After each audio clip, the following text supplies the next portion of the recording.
আমাদের বলেশ্বর, যেখানে শত শত হাজার হাজার মাঝি মাল্লারা প্রতিনিয়ত ডেইলি এখানে মাছ ধরে থাকেন, মাছ ধরে জীবিকা নির্বাহ করেন।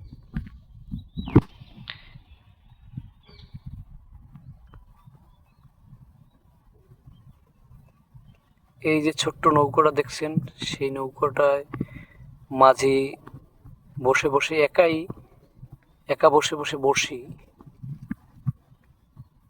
ফেলেছেন, যেখানে গলদা চিংড়ি পাওয়া যায়, প্রচুর গলদা চিংড়ি পাওয়া যায়।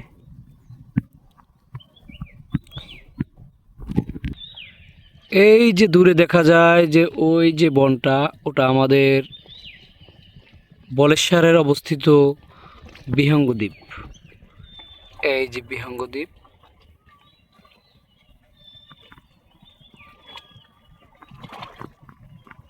সুন্দর একটা জায়গা, পর্যটনের জন্য সুন্দর একটা জায়গা।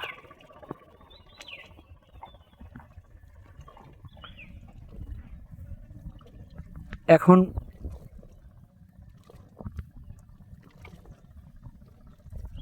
এই দিনে নদী একদম ঠান্ডা থাকে, যেখানে ঢেউ থাকে না, একদমই ঢেউবিহীন নদী বলেশ্বর।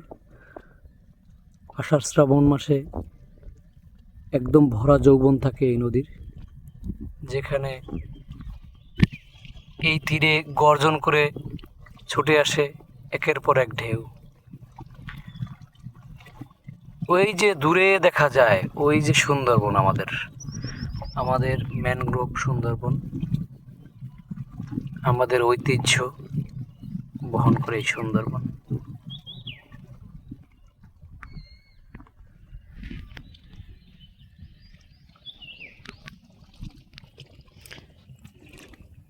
শীতকালীন কচুরিপানা বিল থেকে আসে, এই নদীটা একদম দখল করে নেয়। সেই কচুরিপানার যৌবন এখন শেষ লবণ পানিতে।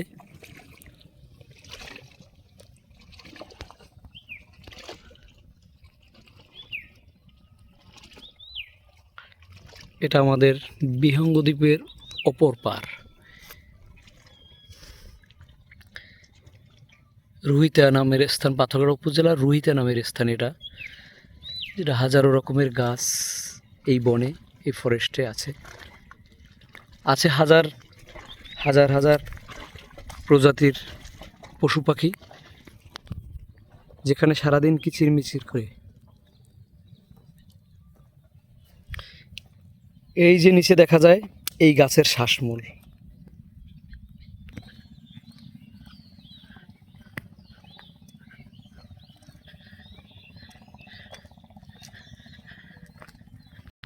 এই যে ছোট খালটি দেখতে পাচ্ছেন, এই খালটি থেকে ট্রলার নৌকা মাছ ধরে নিয়ে এসে ওই যে দূরে যে জায়গাটা, ওই জায়গায় বিক্রি হয়। এখন অবশ্য বিক্রি করার সময় নেই, সকালে বিক্রি হয়, সকালে অথবা রাতে। এই জায়গায় যখন ট্রলার উঠে, তখন নৌকো ট্রলার উঠে, তখন এই জায়গাটা একদম লোকারণ্য থাকে।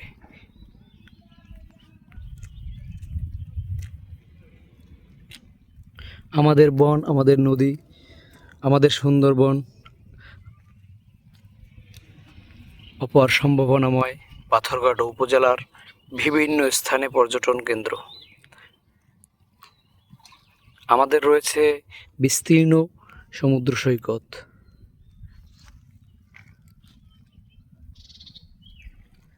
ভিডিওটি সবাইকে দেখার জন্য অসংখ্য ধন্যবাদ।